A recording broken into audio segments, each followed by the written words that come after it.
Good day, students.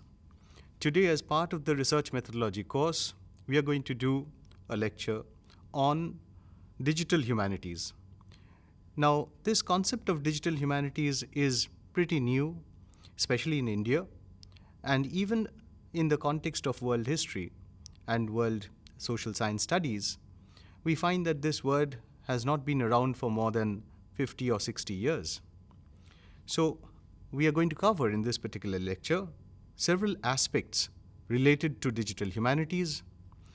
For instance, we would look at how this concept has been created, what are the definitional aspects of this particular term, the way in which it has originated over the course of the last 50 to 60 years, some examples from the humanities which have been conducted across the globe, and finally, we would also look at the future of digital humanities research and its basic criticisms which have been leveled against it. So, moving on, as we all know, that digital humanities is something which we are usually not aware of.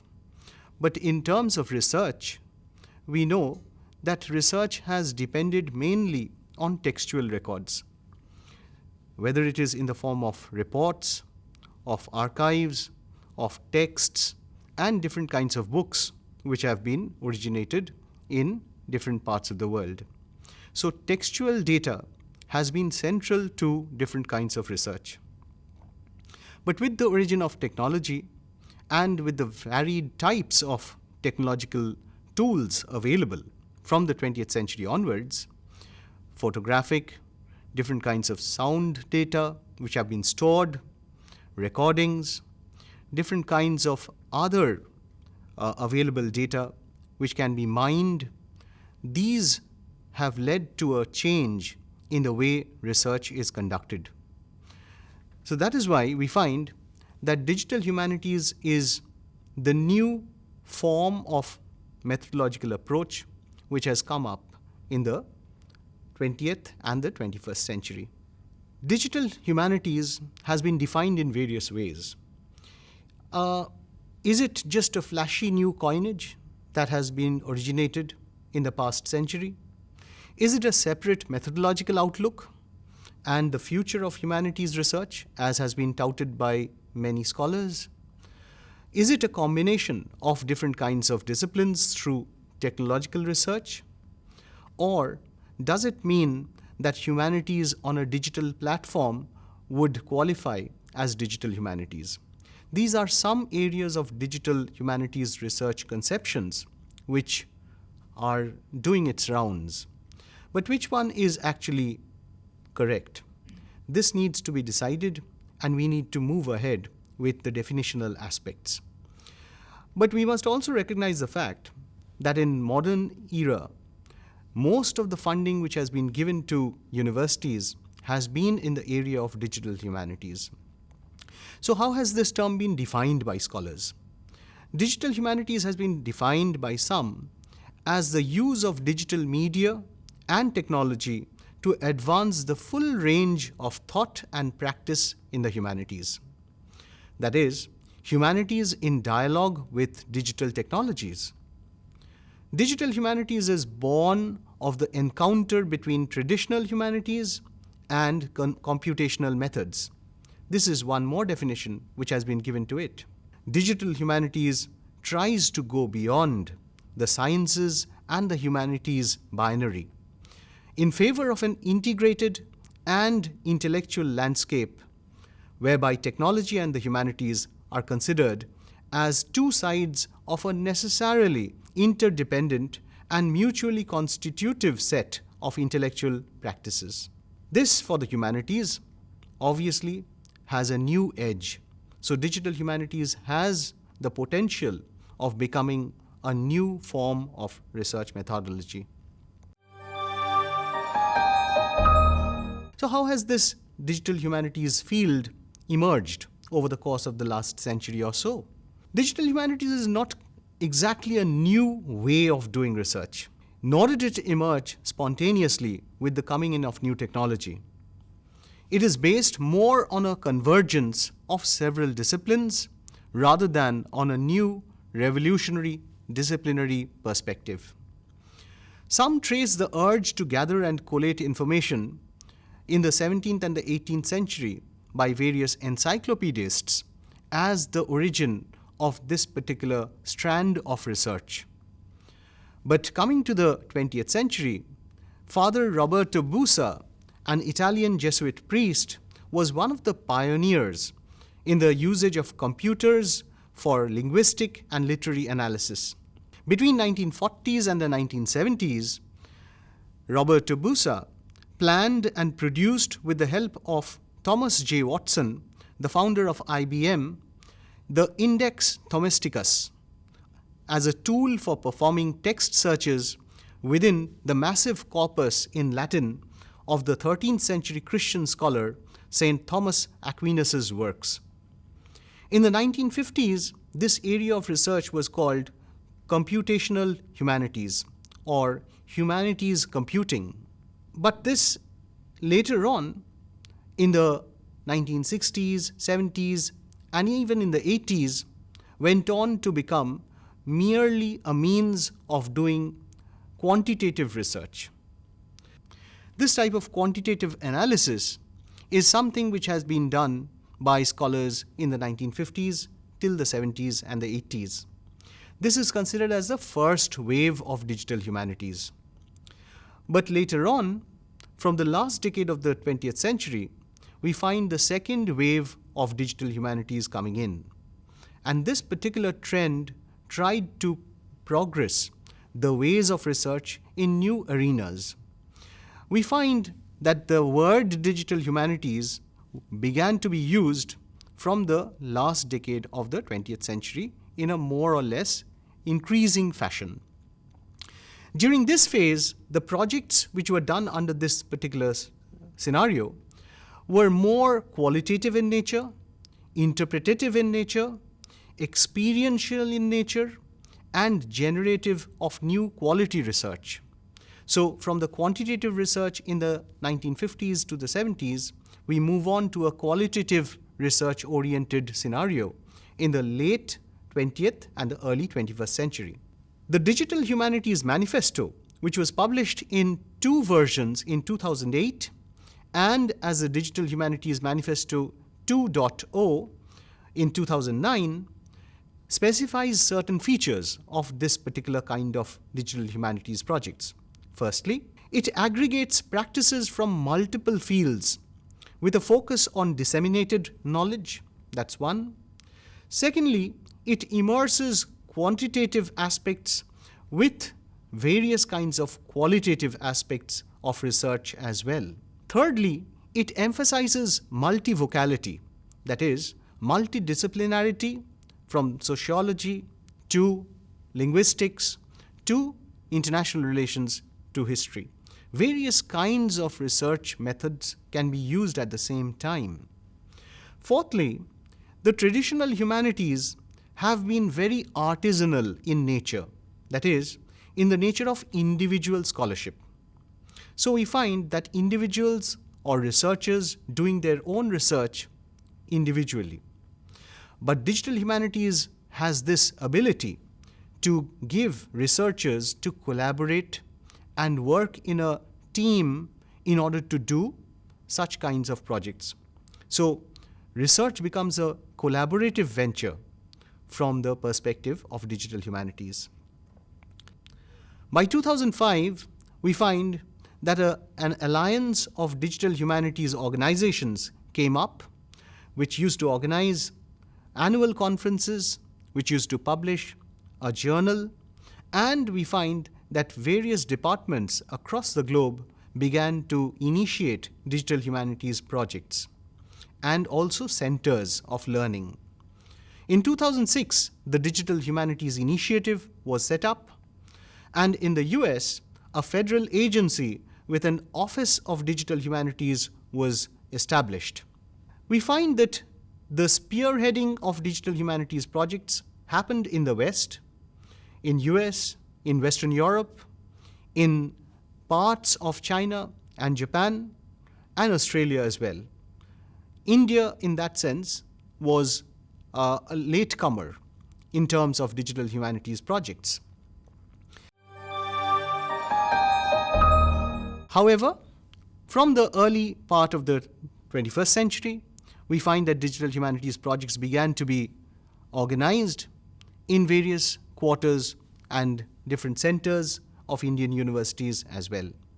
For instance, a postgraduate diploma course with BA, MA, and PhD programs was initiated at the School of Cultural Texts and Records at Jadavpur University. We find that even in the Center for Studies in Social Sciences in Kolkata, there was a particular digital humanities project which was organized. And particularly from the 21st century, we find that various IITs across India, especially in Gandhinagar, in Delhi, in Indore, and lately in Jodhpur, they have started an interdisciplinary research platform on digital humanities. Especially IIT Jodhpur has initiated a research on digital humanities from 2019 onwards on the theme of digital culture, digital heritage, digital economy, and so on and so forth. So what are the source materials which are used for digital humanities projects? Let us now see how digital humanities projects use different kinds of data, different kinds of materials. We find that oral, visual, musical, and even textual records are used at the same time in such a project. Diverse printed and published texts, governmental records, memoirs, biographies, letters, novels, etc., have been scanned and digitized, and these are an inevitable resource. But there are also born digital texts. For example, in terms of websites, blogs, emails, and all of this also forms a part of the digital humanities projects. Primary source materials that have been archived, collated, and digitized as metadata by institutions such as the British Library or the US Library of the Congress, and so on and so forth, and nowadays even the National Archives of India has been doing such scanning and digitization projects. This also forms a part of it. But there are also visual collections, which includes physical as well as data which are already photographed and scanned and kept in private or public collections. Even oral recordings, paintings, and such kind of data can also be used in digital humanities projects at the same time. So let us now turn to how the digital humanities projects use methodologies and tools for doing their analysis. In many ways, the emerging digital tools which have been used by digital humanities projects and scholars help to modify, to tune research in new ways. And that is why the edge of technology helps to create a new environment, an ecosystem of research, which is different from textual research. Let us briefly examine the exact types of methodologies which are used.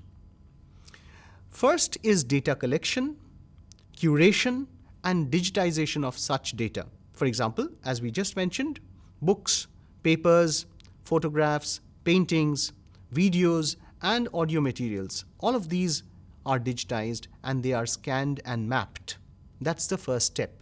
The second stage is text encoding, a process where documents are transferred to an electronically searchable format for digital humanities research. So any text, any word which somebody wants to search in the biographies or in the works of any particular individual, for instance, if somebody was doing a research on Rabindranath Tagore, then his entire texts, which are in Bengali or in English and in other translations, one can search particular words and where, in which song, in which poetry it has appeared.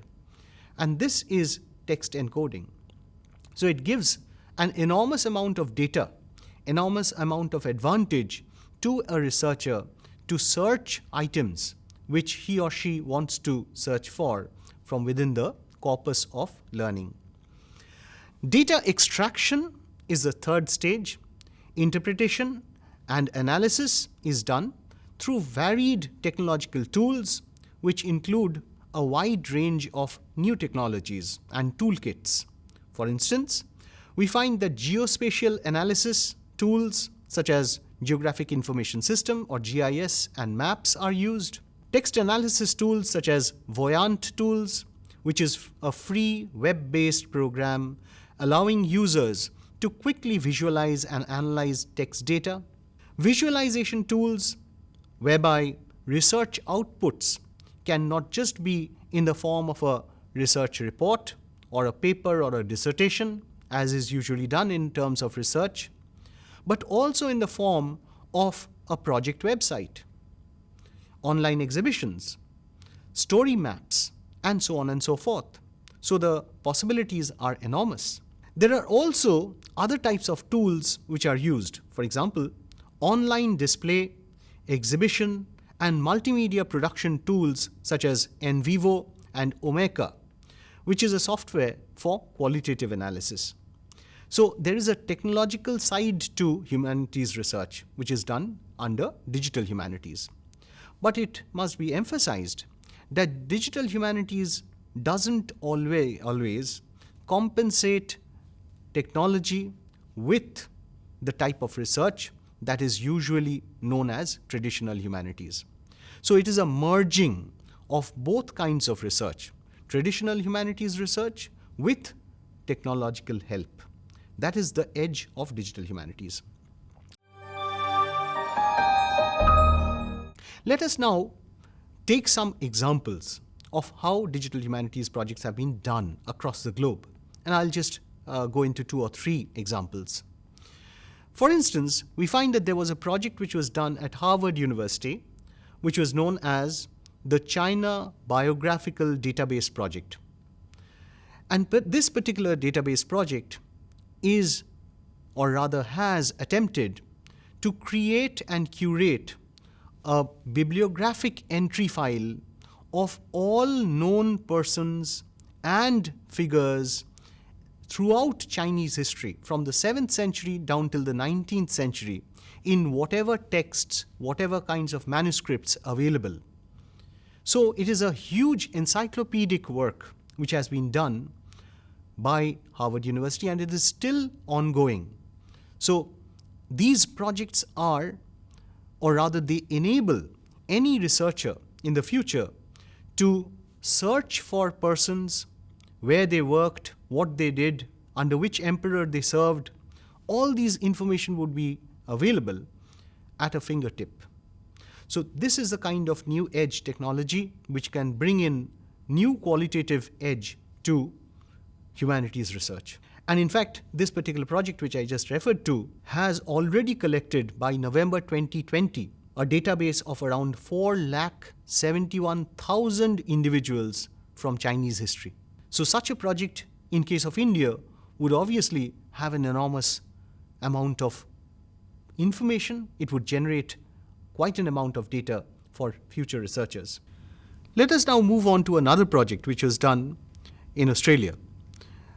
This project, which was known as the Real Face of White Australia, was done by Kate Bignell and Tim Sherratt from the records of the Australian National Archives.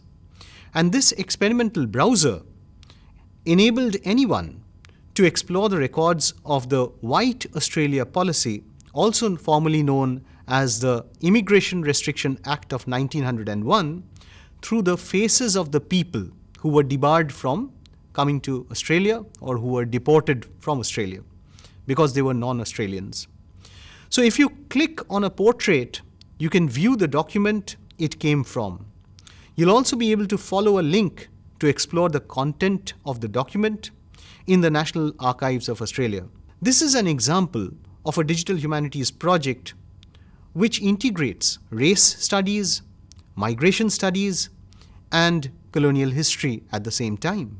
Moving on to another example. There was a project which was done at the Stanford University Libraries Centre for Interdisciplinary Digital Research, which was known as Authorial London, the city in the lives and works of its writers. This particular project tried to cover a huge range of scholars, writers in fact, around 47 writers with 193 works, and the entire city of London was mapped on the basis of which parts, which places of the city were named in these particular works by the people who were writing those books. What this particular project enabled was to show the way in which London as a city, its suburbs, its centre, and its other parts, which areas, which neighborhoods became important under which particular author, and why was it so. So this type of project also has the ability to show not just a literary project, but also a spatial history project, whereby the expansion of the city into its suburbs, the areas where crime took place, the areas where people used to venture, the popular public hubs of the city. So one can understand in order of timeline also which particular areas were important to the people of London and its writers. In a similar manner, there was also a project which was done in America, which is known as America's Public Bible. And this text analysis project, which was launched by Professor Lincoln Mullen from the George Mason University of USA, this tried to cover an entire range of data from the biblical quotations in nearly 11 million newspaper pages from the Library of Congress's Chronicling America collection. So this particular project tried to look at how and which sections of the Bible were represented in the pages of newspapers in America. And it was almost humanly impossible for any particular researcher to go through and scan the entire material of 11 million pages.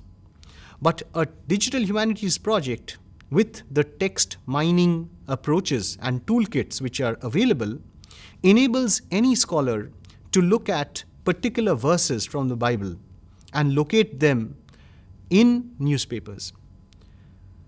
Such kinds of newness is what constitutes digital humanities. In terms of digital humanities projects being done in India or on India in various South Asian centers abroad is the Bhakti Virtual Archive, or BHAVA, Bhava.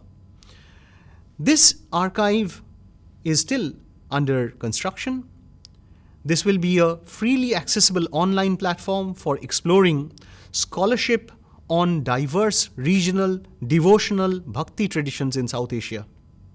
The ultimate goal of the Bhava project is to have an expertly curated database of research on South Asian devotional traditions that accelerates research and enhances teaching about South Asian history, literature, philosophy, language, and culture.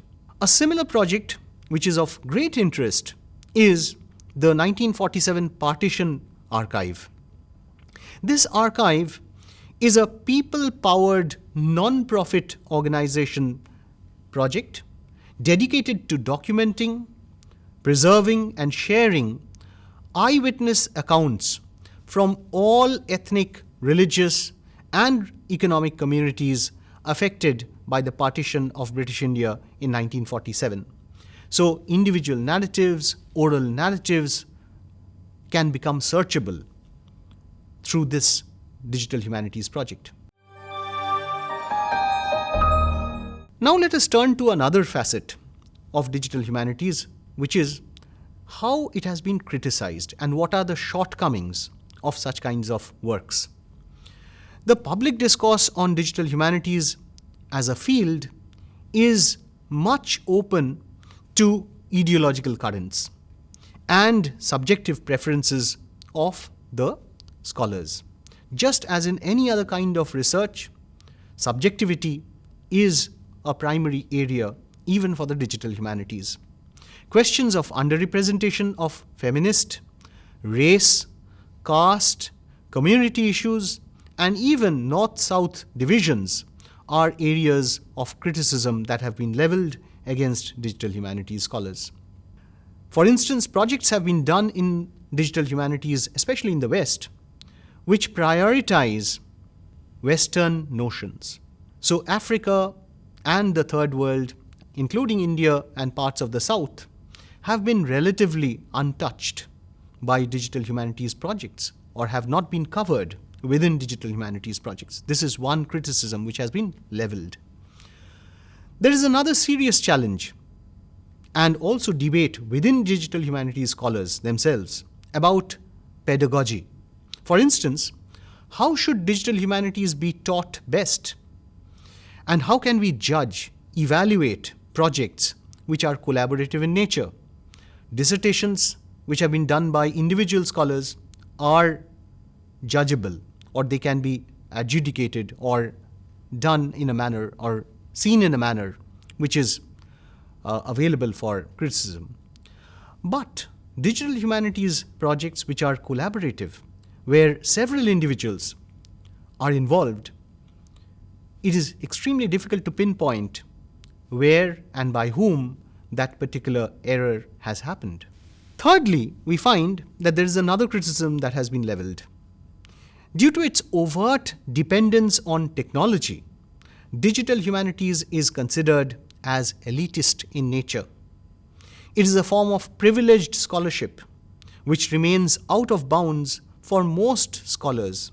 So it is technologically, since it's very demanding, ordinary researchers do not get an opportunity to do these kinds of research. And the final criticism is that the startup costs of doing a digital humanities project is so immense that it is prohibitively expensive. And that is why we find that the centers which organize digital humanities projects are so few and far between. There is also a question as to who will sustain these digital humanities projects later on, once these are completed, since maintaining an archive online through websites and various other means are not very easily done without financial expenditure. Let us now conclude our analysis about digital humanities. We understand that there is immense potentiality in such a kind of research, especially even for a discipline like archaeology. We find that if we can layer the different data sets of a particular civilization, for instance, if we were to look at the archaeology of the Indus Valley civilizational sites and locate what kind of products, utensils, and substances or content were developed at what stage of history, then we would have had an analysis which would be experientially more meaningful for different scholars and students through the use of GIS maps and other kinds of data sets. So in conclusion, what we can say is that the traditional humanities and the digital humanities are not entirely opposed to each other. They are not mutually exclusive. In fact, digital humanities draws upon traditional scholarship in the same manner as traditional scholarship does. So research, different kinds of questions, subjectivity issues, and the entire layout of research through ethnological archiving, through different kinds of oral data collection, is also important for digital humanities. The only edge is that the way in which it is organized is different. So I hope that this particular lecture gives you an overview of the field. The data sets which would be circulated would give you a more wholesome idea about this particular field of research. Thank you so much.